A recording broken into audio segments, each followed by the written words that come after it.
오늘 말씀은 요한복음 13장 1절에서 20절 말씀을 본문 삼아서 제자들에게 섬김의 본을 보이시다라는 주제를 가지고 같이 은혜 나누는 시간 갖도록 하겠습니다. 요한복음 13장은 이제 유월절 전날에 있어지는 사건입니다.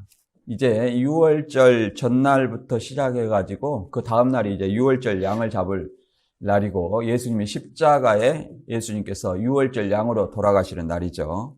그리고 이제 3일 만에 부활하셔가지고 40일 동안 지상사역을 하시고 승천하는 사건이 이제 약 45일간 사건을 이제 요한복음에 기록하고 있는 내용입니다. 그래서 오늘 그 제자들에게 어떤 발을 씻기는 어떤 이런 모습을 우리는 세족식으로 얘기를 하는데 과연 발 씻는 어떤 그런 의미만 예수님께서 얘기를 하셨을까 한번 생각을 해봐야 됩니다. 요한복음 13장 14절에 보면 내가 주와 선생이 되어 너희 발을 씻겼으니 너희도 서로 발을 씻기는 것이 옳으니라. 내가 너희에게 행한 것 같이 너희도 행하게 하려 하여 본을 보였노라. 이렇게 말씀하시거든요. 그러면 발을 씻기는 어떤 입장은 종의 입장이고 노예의 입장입니다. 그런데 예수님이 주와 선생이 되어서 발을 씻겼다는 것이 과연 문자적인 발 씻는 어떤 것만 얘기를 하는 것이냐 우리가 한번 생각해 보도록 하겠습니다. 본문 읽고 알아보도록 하겠습니다. 요한복음 13장 1절부터 읽어보겠습니다. 유월절 전에 예수께서 자기가 세상을 떠나 아버지께로 돌아가실 때가 이른 줄 아시고 세상에 있는 자기 사람들을 사랑하시되 끝까지 사랑하시니라. 마귀가 벌써 시몬의 아들 가롯 유다의 마음을 예수를 팔려는 생각을 넣었더니 저녁 먹는 중 예수는 아버지께서 모든 것을 자기 손에 맡기신 것과 또 자기가 하나님께로 오셨다가 하나님께로 돌아가실 것을 아시고 저녁 잡수시던 자리에서 일어나 겉옷을 벗고 수건을 가져다가 허리에 두르시고 이에 대야에 물을 담아 제자들의 발을 씻기시고 그 두르신 수건으로 씻기시기를 시작하여 시몬 베드로에게 이르시니 가로되 주여 주께서 내 발을 씻기시나이까? 예수께서 대답하여 가라사대 나의 하는 것을 내가 이제는 알지 못하노나 이후에는 알리라. 베드로가 가로되 내 발을 절대로 씻기지 못하시리이다. 예수께서 대답하시되 내가 너를 씻기지 아니하면 내가 나와 상관이 없느니라. 시몬 베드로가 가로되 주여 내 발뿐만 아니라 손과 머리도 씻겨 주옵소서. 예수께서 가라사대 이미 목욕한 자는 발밖에 씻을 필요가 없느니라. 온몸이 깨끗하니라. 너희가 깨끗하나 다는 아니니라 하시니 이는 자기를 팔 자가 누구인지 아심이라. 그러므로 다는 깨끗이 아니하다 하시니라. 저희 발을 씻기신 후에 옷을 입으시고 다시 앉아 저희에게 이르시되 내가 너희에게 행한 것을 너희가 아느냐? 너희가 나를 선생이라 또는 주라 하니 너희 말이 옳도다. 내가 그러하다. 내가 주와 또는 선생이 되어 너희 발을 씻겼으니 너희도 서로 발을 씻기는 것이 옳으니라. 내가 너희에게 행한 것 같이 너희도 행하게 하려 하여 본을 보였노라. 아멘. 이제 이 요한복음 13장은 이제 유월절 하루 전 최후의 만찬이라는 성만찬과 성만찬 시간에 이제 세족식을 행함으로 본을 보이신 사건입니다. 그럼 이것이 문자적인 어떤 발만 씻는 것이냐? 그 이면에 영적인 의미가 있다는 사실을 우리는 알아야 됩니다. 영적인 의미로 이 유다에게 다는 깨끗지 않다. 그 말은 유다의 발도 씻었어요. 그런데 왜 다는 깨끗지 않다 이렇게 말씀하시는가? 이것은 그 이면에 영적인 죄 씻음과 또한 십자가에 달리신 사건을 예표하고 있습니다. 그리고 여기서 또 두 번째는 가롯 유다에 대한 배반에 대한 예고를 말하고 있습니다. 택한 자 중에 하나인 유다의 배반을 예고했는데, 나의 상에서 떡을 먹던 친구가 그의 발꿈치를 들었다 하는 말을 이루기 위해서다, 이렇게 말하고 있습니다. 그래서 과연 나의 상에서 함께 떡을 먹던 자가 발꿈치를 들었다 하는 이 말은 어떤 의미일까요? 또 이것을 우리가 생각을 해보겠습니다.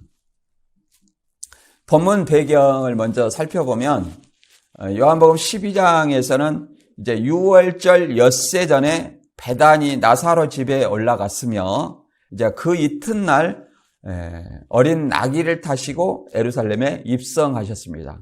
어린 나귀를 타는 것은 전쟁을 하는 말을 타지 아니하시고, 어린 나귀를 타신다는 것은 평화를 위해서 오신 평화의 왕으로 오셨다는 사실을 나타내고 있습니다. 그 당시 유대인들은 이 평화의 왕이라 로마 압제 아래서 해방시켜줄 정복의 왕으로 예수님을 영접했었죠. 그러나 이제 그 정복의 왕이 아닌, 이 정치적 메시아가 아닌 영적 메시아이기 때문에 이제 그 환영하던 유대인들이 예수님을 죽이려고 하는 것입니다. 그리고 유대인의 유월절은 첫째 날이 유월절이고 그 다음은 뭐예요? 무교절이라고 합니다. 그러나 이 7일에 걸친 무교절의 하루 전날의 절기가 이제 유월절인데, 통상적으로 이것을 무교절과 유월절 구별하지 않고 유월절로 부르기로 합니다. 그 유월절이라는 것은 이스라엘의 출애굽을 기념하는 절기로서 이스라엘을 하나님이 구원하는 은혜에 감사하는 절기입니다. 그래서 출애굽할 때 어린 양을 잡아서 그 피는 설주와 임방에 바르고 어린 양의 고기를 먹었죠. 이런 것을 이제 기념하는 것입니다. 예수님께서도 이 유월절 하루 전날, 내일은 자기가 친히 양이 되시니까 하루 전날, 금요일 날이 이제 유월절이에요. 근데 목요일 날 하루 전날 밤에 이제 제자들과 최후의 만찬, 유월절 만찬을 하시죠. 그것을 이제 성 만찬으로 바꿔주시는데, 유월절 만찬을 하시면서 이때 사복음서 중에 공관복음에는 성 만찬 중에 유다가 예수를 배신할 것을 말하고 있습니다. 그러나 요한복음은 성 만찬이 기록되지 아니하고 이제 세족식과 예수님의 새 계명을 대신해서 기록했습니다. 예수님의 새 계명은 뭐예요? 너희가 서로 사랑하라. 서로 사랑하라는 어떤 이 의미도 예수님의 세족식의 의미의 뜻을 반영한 것이라고 볼 수 있습니다. 이 본문에 요한복음 13장부터 17장은 유월절 만찬을 하시고 성 만찬을 제정한 마가 다락방을 배경으로 합니다. 그리고 우리가 13장부터 17장까지를 크게 나누어서 마지막 고별 설교다 이렇게 얘기하는데, 구체적으로 나누어 보면 14장부터 16장까지를 마지막 고별 설교로 보고 있습니다. 그리고 17장은 예수님께서 마지막 중보 기도를 하시는 내용입니다. 그리고 이제 본문은 요한복음 13장 1절부터 20절 내용인데요. 유다의 배신으로 잡히시던 밤입니다. 동일한 밤이죠. 이제 성찬식을 하고 세족식을 하고 이제 유다가 예수님을 팔아서 잡혀가는 밤입니다. 그게 목요일 밤이죠. 이 최후의 성만찬에서 제자들의 발을 씻기시는 모범으로 섬김의 본을 보이신 사건입니다. 왜 섬김의 본을 보였느냐?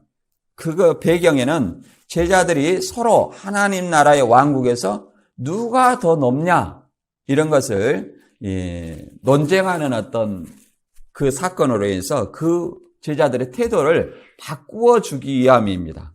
이런 것들 그 배경을 깔고 이제 십자가 지시기 전에 제자들의 발을 씻기심으로써 서로 높아지고자 하는 자가 아니라 낮아짐으로써 너희는 높아진다. 주와 선생으로서 섬기는 어떤 종의 자세를 설명하고 있는 것입니다. 그래서 오늘 이제 세족식의 영적인 의미는 무엇냐? 물론 육적인 세족식을 했습니다. 그런다 해서 발만 씻으면 그것이 다냐? 물론 발만 그 더러운 발을 씻기는 것도 큰 감동을 주죠. 그러나 그 이면의 의미가 뭐냐? 그것을 알아보고요. 또한 과연 나는 예수님의 행한 것처럼 서로 낮은 자세로 섬기고 있는가? 아니면 높아지려고 하고 있는가? 이런 것을 돌이켜보는 시간으로 우리가 알아보도록 하겠습니다. 본문은 요한복음 13장 1절부터 읽어보겠습니다. 유월절 전에 예수께서 자기가 세상을 떠나 아버지께로 돌아가실 때가 이른 줄 아시고 세상에 있는 자기 사람들을 사랑하시되 끝까지 사랑하시니라. 그러니까 유월절 전이니까 하루 전날 밤이에요. 유대인들은 하루 두 끼 먹습니다. 그래서 정오에 밥 먹었다 그런 건 아니에요. 오전 11시쯤 그리고 저녁 6시쯤 이렇게 저녁 늦게 밥을 먹습니다. 이렇게 하루 두 끼를 먹어요. 그러니까 유월절 만찬은 하루 전 목요일 날 저녁쯤 되겠죠. 그래서 여기서 유월절이라는 것은 우리가 조금 전에도 말했듯이 이스라엘의 출애굽을 기념하는 날입니다. 그래서 이스라엘이 하나님의 구원을 감사하는 절기예요. 그래서 예수님을 뭐라고 그래요? 유월절 어린 양. 유월절의 핵심 포인트가 어린 양의 피와 살입니다. 그래서 예수님은 내 피와 살을 먹는 자가 생명이 있다, 영생을 얻는다 이렇게 말했습니다.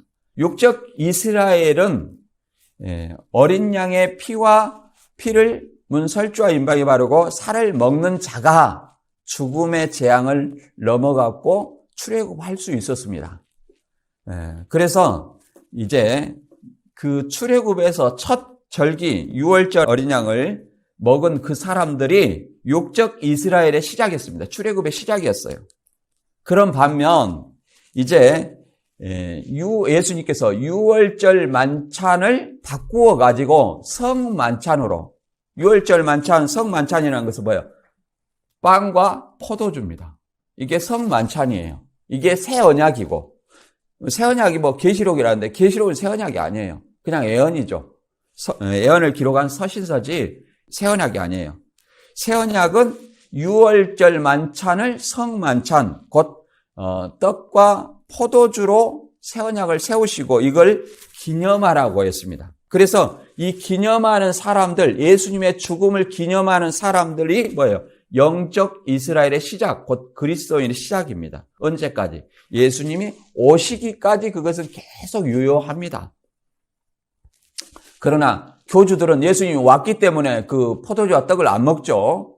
그러나 예수님이 왔다면 성경 공부를 할 필요가 없고 뭐예요? 영생과 영벌, 심판과 구원 이게 갈라져야 돼요. 그런데 예수님이 왔다고 하면서 예수님이 온 사람, 예수님이 누구한테 왔냐? 그 사람 교주한테 왔다고 자꾸 성경 공부를 하라는 거예요. 그것은 어떤 의미냐? 우리가 시험을 보기 위해서 시험 날짜를 정해놓고 그 전에 시험 공부를 열심히 해요. 그런데 시험 치는 날 시험 공부하라는 얘기하고 똑같아요. 시험 치는 날은 시험을 보고 뭐예요? 그날을 판단받는 날입니다. 우리 신앙인도 마찬가지예요. 예수님이 오시기 전까지 성경을 알아서 우리가 어떻게 신앙을 했는가, 이것을 판단받는 날이 예수님 재림 때예요. 재림 때는 성경 공부가 필요 없어요. 그 판단을 받아서 영생과 영벌로 갈라지기 때문입니다. 그리고 예수님은 세상을 떠나 아버지께 돌아가실 때가 이른 줄 아시고 이렇게 말합니다. 아버지께 돌아가실 때, 곧 십자가에 돌아가실 때, 그래서 아시고 사람들을 사랑하시되 끝까지 사랑하시니라. 이 말은 끝까지라는 것은 에이스텔로스로, 텔로스라는 말은 종결, 목적이라는 의미를 가지고 있습니다. 그래서 종말과 연결된 십자가의 순환을 당하는 순간까지 예수님을 끝까지 사랑하셨다 이렇게 말합니다. 그러면 예수님이 십자가 지시기까지만 사랑했냐? 그거는 아닙니다. 예수님께서 십자가 지신 후에도 우리를 중보하셔서 아버지께 우리 죄를 사하시는 어떤 역할을 하신다고 얘기를 하고 있습니다. 히브리서 7장 25절에 보면 이런 말이 있습니다. 자기를 힘입어 하나님께 나아가는 자들을 온전히 구원하실 수 있으니 이는 그가 항상 살아서 저희를 위하여 간구하심이라. 이게 중보의 역할을 해요. 중보의 역할, 보혜사의 역할이죠. 대언자의 역할이죠. 이것을 요한 1서 2장 1절에도 동일한 말을 하고 있습니다. 나의 자녀들아, 내가 이것을 너희에게 쓰면 만일 누가 죄를 범하면 아버지 앞에서 대언자가 있으니 곧 예수 그리스도라. 여기서 대언자를 이제 개역 한글에 보면 보혜사 그래가지고 교주들은 대언자가 보혜사다 이런 어떤 맥락만 보는데 여기서는 이 맥락 속에서는 죄를 아버지 앞에서 대언한다. 곧 변호한다는 거예요. 변호해서 죄를 사해 주시는 어떤 역할을 하고 있다는 것을 우리는 알아야 됩니다. 그래서 맥락상에 우리나라 말로 바꾸면 변호자의 입장을 얘기를 하는 겁니다. 변호자의 입장. 그래서 우리가 죄를 범하면 어떻게 돼요? 예수의 이름으로 하나님께 기도하는 거예요. 그러면 우리 죄를 위해서 예수님께서 아버지 앞에서 대신 변호를 해주시는 거예요. 대신 변호를 해주시는 거예요. 누구? 교주를 통하거나 무슨 주교나 신부를 통해서 대신 죄를 사하는 것이 아니라 내가 예수님의 이름으로 죄를 자백하고 기도하면 예수님께서 아버지 앞에서 우리 죄를 변호해 주신 거예요. 그래서 우리 죄가 사함받게 되는 것입니다. 그걸 얘기하는 거예요. 그리고 이제 2절부터 3절 읽어보면 마귀가 벌써 시몬의 아들 가롯 유다의 마음에 예수를 팔려는 생각을 넣었더니 저녁 먹는 중에 예수는 아버지께서 모든 것을 자기 손에 맡기신 것과 또 자기가 하나님께로부터 오셨다가 하나님께로 돌아가실 것을 아시고 이렇게 말하고 있습니다. 그러니까 세상을 떠나 아버지께로 돌아가실 때, 그러면 십자가에 달리셔가지고 3일 만에 다시 부활해서 승천하는 사건을 얘기를 하고 있습니다. 하나님께로 오셨다.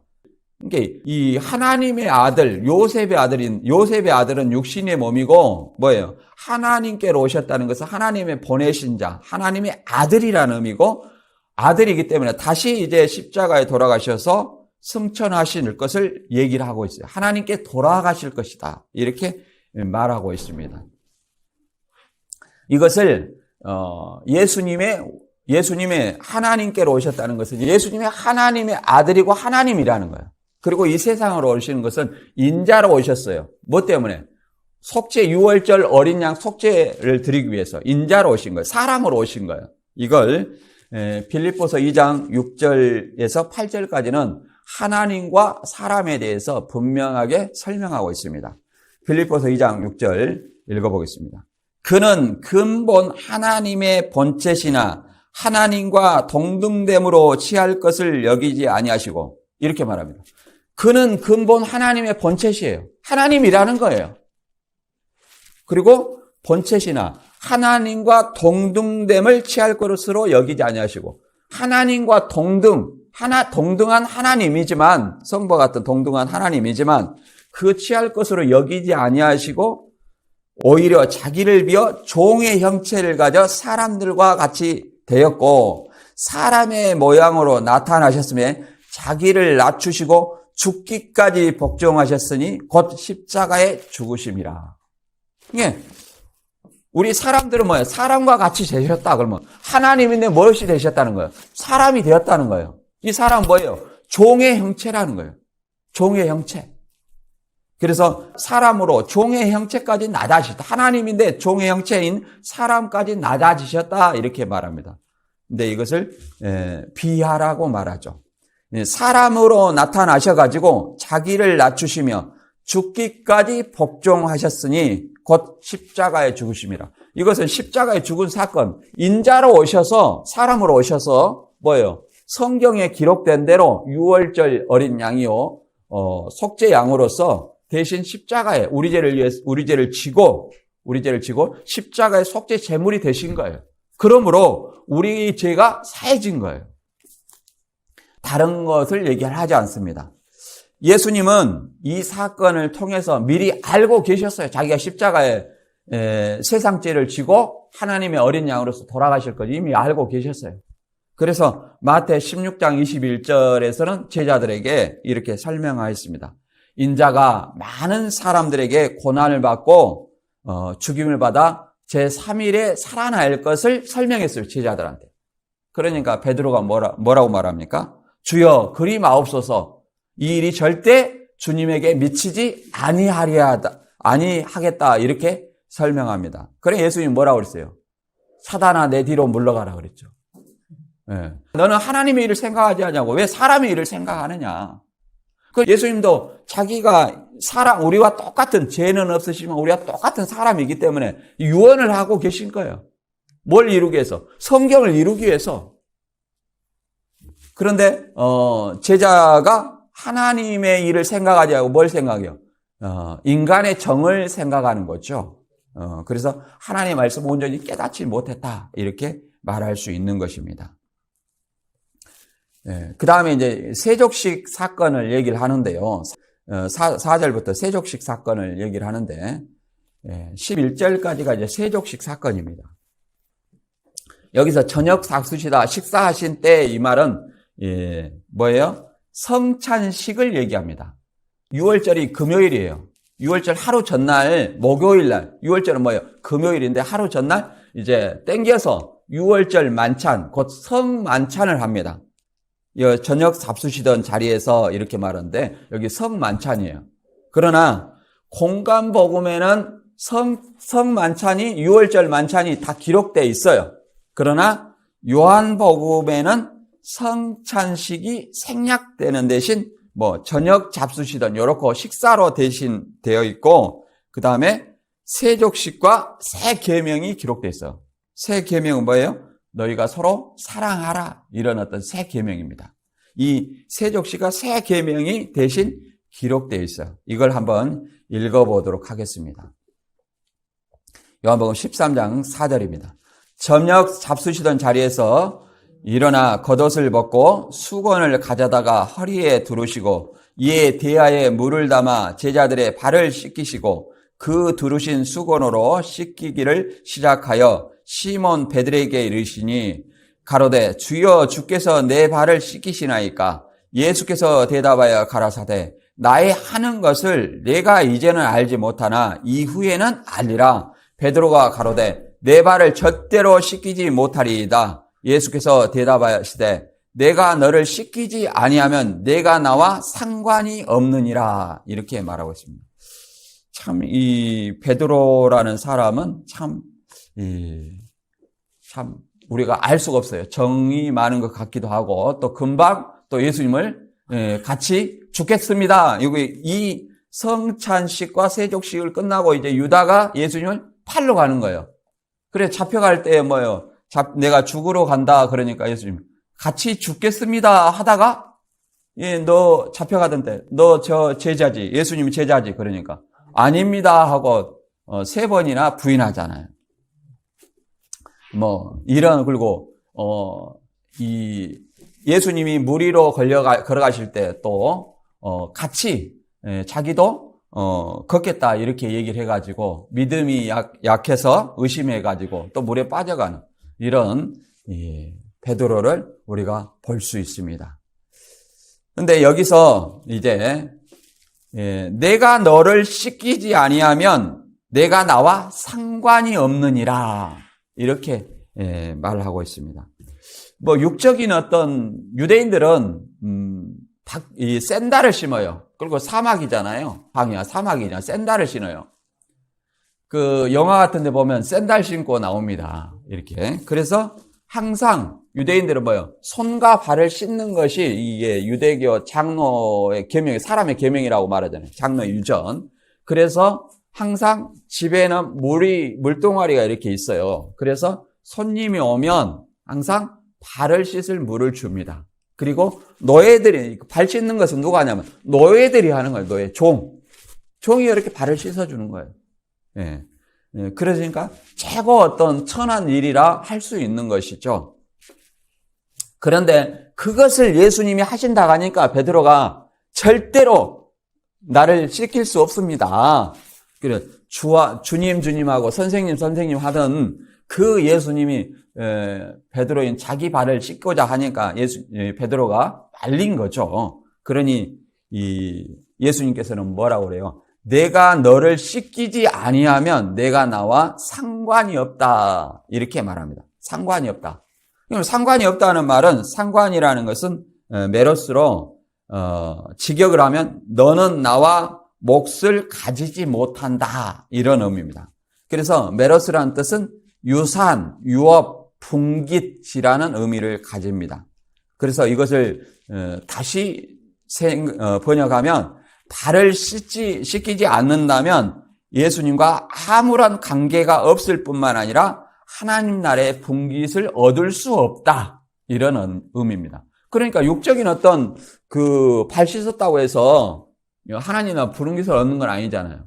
영적인 예수님과 상관 뭐예요? 곧 믿음과 죄를 씻는 겁니다. 죄와 관계 있어요. 죄를 씻는 거예요. 세상의 더러움을 씻듯이 예수님의 세족식은 예수님의 말씀으로 죄를 씻는 의식이에요. 그리고 또 더 나아가서 첫 번째는 섬기는 거죠. 종의 사명으로서 섬기고 두 번째는 뭐예요? 죄를 씻는 어떤 의식이고 더 나아가서 뭐예요? 예수님의 죄를 씻는 것은 십자가에 달리심으로도 죄를 씻게 됩니다. 그 예수님의 십자가의 그 희생으로 말미암아 우리 죄가 깨끗해지기 때문에 십자가의 죽으심을 예표하는 사건이라고도 볼 수 있는 겁니다. 이 예수님의 발 씻은 어떤 의미를 요한복음 13장 14절에는 또 이렇게 말하고 있습니다. 내가 주와 선생이 되어 너희 발을 씻겼으니 너희도 서로 발을 씻기는 것이 옳으니라. 내가 너희에게 행한 것 같이 너희도 행하게 하려 본을 보였노라. 주와 선생이 되어. 주와 선생은 뭐예요? 말씀을 가르칩니다. 복음을 전하는 어떤 의미예요. 예수님 제자들에게. 근데 뭐예요?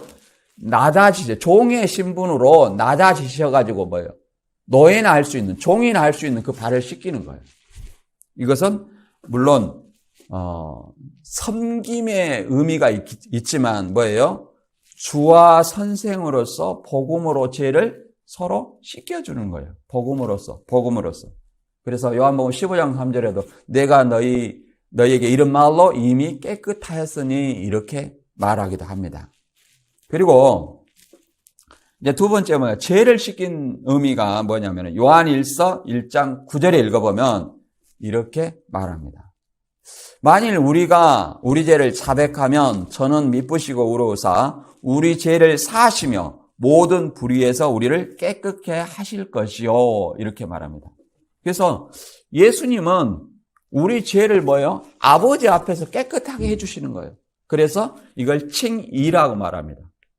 의롭다 칭해 주시는 거예요. 내가 스스로 나는 의롭다 이렇게 말한 것이 아니라 아버지께서 나를 의롭다.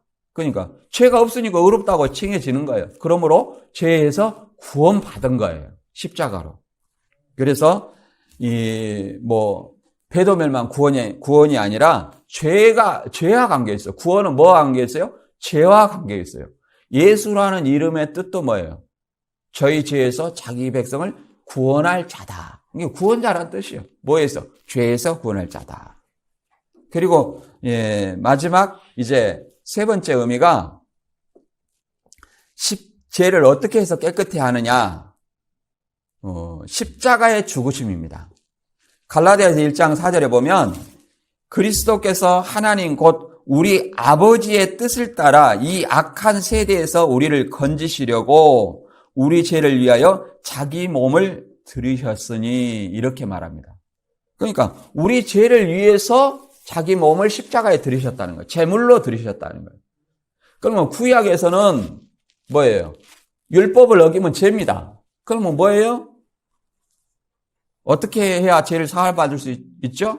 소나 양이나 비둘기를 통해서 비둘기에게 그 짐승에게 내 죄를 전가하는 거예요. 전가하는 거예요. 전가해서 나 대신 죄 때문에 내가 죽을 나 대신 누구를 죽여요? 소와 양과 비둘기 그 짐승을 대신 죽여요. 그러므로 내 죄가 사함 받은 거예요. 이것은 그림자고 실체가 뭐예요? 내 죄를 대신 짊어지고 누가 죽이셨어요? 예수님께서 대신 희생함으로 말미암아 내가 죄가 사해지는 거예요. 이걸 그렇고 말합니다. 이것을 에베소서 1장 7절에는 뭐라고 말하냐면 우리가 그리스도 안에서 그의 은혜의 풍성함을 따라 그의 피로 말미암아 구속 곧 제사함을 받았으니 이렇게 말합니다. 이거 은혜라고 말하는 거예요. 내가 어떤 행위를 하지 않았어요. 그냥 예수님이 내 죄를 지고 십자가에 돌아가셨다. 그걸 믿으면 뭐예요? 그냥 죄사함 받은 거예요. 예수님께 구속이 되고 죄사함 받은 거예요. 구원 받은 거예요. 그래서 믿음으로 에베소서 2장 8절에는 믿음으로 너희가 구원을 얻었느니 이것은 하나님의 선물이다 이렇게 말합니다. 거저주는 선물이에요. 어떤 행함이 없어요. 신천지는 지식, 믿음, 행함으로 구원받는다. 신천지식으로 말해도 신천지가 지식, 믿음, 행함 얻을 수 없습니다. 결코. 그런 의미를 말하는 것이 아닙니다. 여기 그림을 잠깐 보시면 루카스 크라나우의 재단한데 성 베드로 바울교회에 있는 누터의 가르침을 이렇게 그림으로 표현해 놓은 것입니다. 그래서 맨 왼쪽에는 세례, 그 다음에 가운데는 성찬, 그 다음에 우측에는 죄의 고백, 성례전을 이렇게 설명하고 있습니다. 이 성만찬 어떤 사진에 보면 이 유다가 여기서 이제 배신할 것이 예고되어 있죠. 물론 그 전부터 마리아의 그 향유 부은 사건을 통해서 이미 유다가 배신할 것을 예고를 했습니다. 그 다음에 이제 이 성만찬식에서 이 세족식과 성만찬식에서 이제 유다가 배신할 것을 예고를 하고 있습니다. 한번 볼까요? 요한복음 13장 9절 이하를 읽어보겠습니다. 시몬 베드로가 가로되 주여 내 발뿐만 아니라 손과 머리도 씻겨 주옵소서. 예수께서 가라사대 이미 목욕한 자는 발밖에 씻을 필요가 없느니라. 온 몸이 깨끗하니라. 너희가 깨끗하나 다는 아니니라 하시니 이는 자기를 팔 자가 누구인지 아심이라. 그러므로 다는 깨끗이 아니하다 하시니라. 이렇게 말하고 있습니다. 여기서 유다의 발까지 씻어줬어요. 씻어줬는데 뭐예요? 다는 깨끗하지 않다는 거예요. 씻어줘도 안 씻기는 사람이 있다는 거예요. 안 씻기는 사람. 뭐가 안 씻겨요? 육적인 발은 씻겨지죠. 그러나 뭐가 안 씻어요? 죄가 안 씻겨지는 사람이 있다는 거예요. 그가 누구예요? 한 사람, 유다를 말하는 거예요. 자, 이제 요한복음 13장 2절에 이미 마귀가 벌써 시몬의 아들 가롯 유다의 마음에 예수를 팔려는 생각을 넣었더니 이렇게 말합니다. 유다가 이미 예수를 팔려는 생각을 넣었다고 말하는데 그 전에 이미 마리아 향유보험 사건에서 이제 자기 욕심, 재정을 맡고 있지 않습니까? 돈깨를 맡아서 욕심 때문에 뭐예요? 예수를 팔려는 어떤 그걸 불합리하게 생각해서 예수를 팔려는 생각을 이미 가지고 있었습니다. 그래서 요한복음 6장 64절에는 뭐라고 말하냐면 너희 중에 믿지 아니하는 자들이 있느니라 하시니 이는 예수를 믿지 아니한 자들이 누구며 자기를 팔 자가 누군지 처음부터 아심이니라. 그래서 예수님을 똑같이 그러잖아요. 요한복음 6장 70절. 너희 12를 내가 택하지 아니하였느냐? 그러나 너희 중에 한 사람은 마귀니라 이렇게 말합니다. 그래서 예수님의 말씀을 들었지만 그 유다의 생각에는 돈만 생각했나 봐요. 그래서 예수님을 온전히 믿지 아니었다 이렇게 말합니다. 너희 중에 믿지 아니한 자들이 있느니라. 그 예수님의 제자로서 따라다니지만 뭐예요? 진정으로 예수님을 믿지 않고 오로지 뭐만 생각했어요? 돈만 생각했어요. 그래서 예수님 유다가 제사장들과 대제사장들과 장로들에게 예수님을 팔 때 뭐예요? 은 30냥을 받고 거래를 해서 팔았지 않습니까? 이것을 마태복음에는 이제 성찬식을 통해서 이렇게 말하고 있습니다. 이 유다에 대해서 어떻게 말하냐면 마태 26장 23절 이하를 읽어보면 대답하여 가르치되 나와 함께 그릇을 손을 넣는 그가 나를 팔리라. 이게 예수님이 여기 섰는 중에 나를 팔 사람이 있다 그러니까 누굽니까? 이렇게 자꾸 물어보라고 하는 거예요. 이렇게 물어봤어요. 그러니까 이제 대답을 하는 거예요. 나와 함께 그릇에 손을 넣는 그가 나를 팔리라. 인자가 자기에게 대하여 기록된 대로 가거니와 인자를 파는 그 사람은 화가 있으리로다. 그 사람은 차라리 나지 아니하였다면 제게 좋을 뻔하였느니라. 예수를 파는 유다가 대답하여 가로되 납비어 내니까 대답하시되 내가 말하였도다 하시니라. 그러지 않습니까? 이제 마음에 찔려가지고 그런지 그 사람이 납니까? 내가 말하였다. 너다 그 말이죠. 누가복음에서는 이게 떡을 찍어주면서 네 일을 행해라. 그러니까 제자들은 무슨 말인가 하고 있었죠. 네 일을 행하라니까 그 밤에 나가가지고 이제 대제사장과 장로들한테 거래를 하는 거죠. 예수님 팔려고. 그러나 그래서 다는 깨끗하지 않다 그 말이에요. 다는 깨끗하지 않다. 뭐 해서? 죄에서 깨끗하지 않다 이 말이에요. 왜? 믿지 않았기 때문에. 그러나 예수님 나머지 제자들은 뭐예요? 예수를 믿기만 하면 죄가 씻어지는 거예요. 깨끗하다 이 말이에요. 온몸이 깨끗하니라 이렇게 얘기를 하지 않습니까? 근데 베드로는 이제 이 분위기 파악을 못하고 손과 머리도 씻겨 주옵소서. 목욕시켜 달라는 얘기가 이제 이렇게 얘기를 하죠. 그 다음 요한복음 13장 12절 이하에 계속 읽어보겠습니다. 저희가 발을 씻기신 후에 옷을 입으시고 다시 앉아 저희에게 이르시되 내가 너희에게 행한 것을 너희가 아느냐? 너희가 나를 선생이라 또는 주라 하니 너희 말이 옳도다. 내가 그러하다. 내가 주와 선생이 되어 너희 발을 씻겼으니 너희도 서로 발을 씻기는 것이 옳으니라. 내가 너희에게 행한 것 같이 너희도 행하게 하려 본을 보였노라.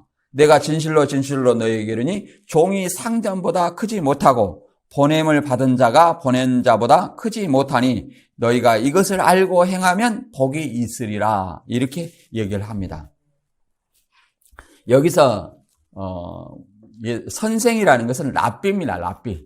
가르치는 자. 디다스 칼로스로 학생을 가르치는 선생을 의미합니다. 그리고 주라는 것은 주종관계의 주입니다. 주종관계. 우리가 예수님을 주인이라고 그러잖아요. 그럼 우리는 종이에요. 종. 사람 자체를 뭐라고 그래요? 종의 형체라고 얘기를 하잖아요. 종의 형체. 그래서 주라는 것은 퀴리오스로 예수님을 얘기를 하는 거죠. 노예와 주인 관계를 얘기를 합니다. 그리고 이것을 빌립보서 2장 7절 8절에 아까 읽어봤지만 다시 한번 읽어보면 이렇게 말합니다. 오히려 자기를 비어 종의 형체를 가져 사람과 같이 되셨고, 사람 뭐예요? 종의 형체예요. 우리 사람은 뭐예요? 종이니까 예수님을 주인이라는 의미에서 주님이라고 이렇게 얘기를 하는 겁니다. 퀴리오스로 헬라어로 이렇게 말하죠. 사람의 모양으로 나타나셨으며 자기를 낮추시고 죽기까지 복종하셨으니 곧 십자가에 죽으심이라. 이게 순종을 얘기하는 거예요. 죽기까지. 하나님의 말씀에 순종하는 거죠. 그래서 이렇게 말합니다. 내가 주와 선생이 되어 그 주와 선생이 뭐 대접을 받아야 되는데 뭐예요? 종의 신분으로 낮아지셔서 뭐예요? 서로 발을 씻겠다 이 말이에요. 그럼 1차적으로는 겸손으로 섬김의 의미예요. 섬기라는 의미죠. 서로 섬기라는 의미고 더 나아가서 주와 선생의 의미로서 뭐예요?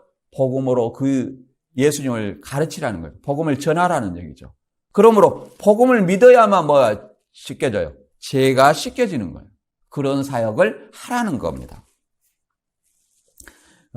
여기서 뭘 얘기를 하고 있냐면 자, 그 다음 한번 읽어볼까요?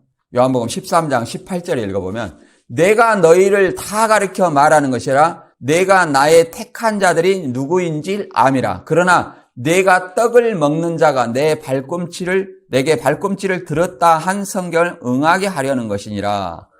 지금부터 일이 이루기 전에 너희에게 이름은 일이 이룰 때에 내가 그인 줄 너희로 믿게 하려 함이로라. 내가 진실로 진실로 너희에게 이르노니 나의 보낸 자를 영접하는 자는 나를 영접하는 것이요 나를 영접하는 자는 나를 보내신 이를 영접하는 것이니라. 이렇게 말하고 있습니다. 이건 무슨 말이냐면 요한복음 13장 18절의 말은 내가 택한 자들이 누구인지를 알미라. 그러나 내 떡을 먹는 자가 내게 발꿈치를 들었다 한 성경을 응하게 하려 하는 것이라. 이 말을 오해할 수도 있어요. 유다는 택하지 않았다. 이렇게 볼 수 있습니다. 그러나 요한복음 6장 70절에도 내가 너희 12를 택하지 아니하였느냐. 그러나 너희 중에 한 사람 막이니라. 이렇게 말합니다. 그러니까 어떤 의미예요? 내가 12를 택했지만 그 중에 내 떡을 먹는 자가 발꿈치를 들었다. 그럼 발꿈치를 들면 어떻게 돼요? 같이 있다가? 우리가 걸어갈 때 뭐부터 들어요? 발꿈치를 들어야 걸어가죠?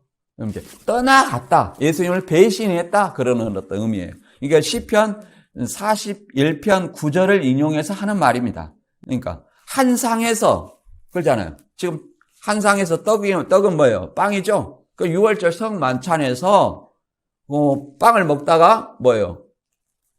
떡을 준 자 그 누구예요? 유다에게 떡을 줬죠. 그러니까 떡을 주면서 내 일을 하라. 누가 보면 이렇게 기록됩니다. 그러니까 제자들은 아무것도 몰랐지만 유다는 그 길로 그 밤중에 나가서 대제사장과 장로들하고 협상해서 예수님을 넘겼죠. 이걸 얘기를 하는 겁니다. 근데 이것을 19절에 지금부터 일이 이루기 전에 너희에게 이름은 일이 이룰 때 내가 그인 줄 믿게 하려 함이라. 이것은 일이 이룰 때 미리 말한 것은 요한복음 14장 29절에 이단 신천지에서 이런 말을 합니다. 일이 이룰 때 미리 말한 것은 일이 이룰 때에 너희로 믿게 하려 함이라. 이것을 뭐라고 말하냐면 애언을 기록했다.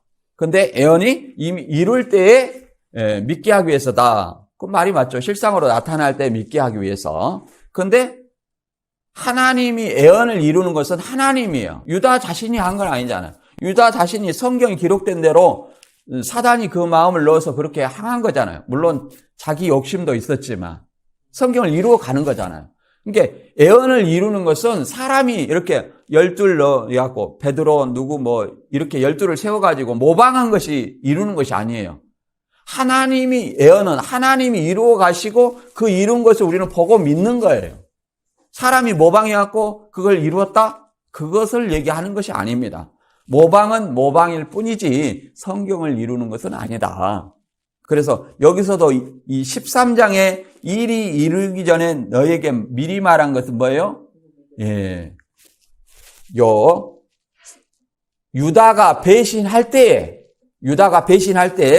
내가 그인 줄 믿게 하려 함이라. 내가 그인 줄한 것은 예수님이 메시아인 줄 믿게 하려 함이라는 말이에요. 미리 말했잖아요, 예수님이. 그러니까 유다가 배신할 것을 미리 말했죠? 그러니까 유다가 배신하면 예수님이 메시아인 줄 깨닫게 하려는 거래요. 이걸 얘기를 하는 겁니다. 그러므로 예수님이 유다 때문에 십자가에 들리심으로 말미암아 그 후에 예수님 제자들이 깨닫게 된 거예요. 요한복음 14장 20절에 내가 진실로 진실로 너희에게 이르노니 나의 보낸 자를 영접하는 자는 나를 영접하는 것이요 나를 영접하는 자는 나 보내신 자를 영접하는 것이니라. 이렇게 말하고 있습니다. 예수님을 곧 영접하는 것은 누구를 영접하는? 하나님을 영접하는 것이다. 이렇게 말하고 있습니다. 그것을 요한복음 14장에서는 그래서 아버지를 보여달라 하니까 뭐라고 말합니까? 나를 본 자는 아버지를 봤다. 이렇게 말하는 겁니다. 그리고 오늘 어떤 말씀을 다시 간단하게 정리를 하면 요한복음 13장 1절부터 20절의 말씀은 6월절 하루 전 성만찬과 세족식을 통해서 이제 제자들의 발을 씻기는 모범을 통해서 섬김의 본을 보이신 사건입니다. 1차적으로. 근데 섬기는 것은 뭐냐? 일단 발을 씻기듯이 종의 모습으로, 그러잖아요. 주인이 아니라 내가 주장하는 모습이 아니라 종의 모습으로 섬겨야 되고, 또 말씀을 통해서 가르쳐서 믿게 하는 그 섬김의 본을 얘기를 하는 겁니다. 복음을 전파해서 이런 어떤 섬김의 모습을 나타낸 것은 제자들도 서로 높아지고 있는 거예요. 서로 높아지고자. 그렇기 때문에 이 섬김의 본을 십자가에 돌아가시기 전에 섬김의 본을 보여주시는 거예요. 우리도 마찬가지입니다. 예수님 앞에서 높아지는 방법은, 신앙에서 높아지는 방법은 남을 섬기는 거예요. 섬김으로써 높아지는 거예요. 왜? 높아진 것은 누가 인정해야 돼요? 사람이 인정하는 것이 아니라 하나님께서 인정하는 그 높아지는 것이기 때문에 그렇습니다. 사람의 높아진 것은 뭐예요? 내가 잘난 체 하면 높아진 줄 알지만 하나님께서는 낮아지고 섬김으로써 하나님께서 높아진다. 이렇게 얘기를 하고 있습니다. 누가복음 18장에도 그렇게 말하고 있죠.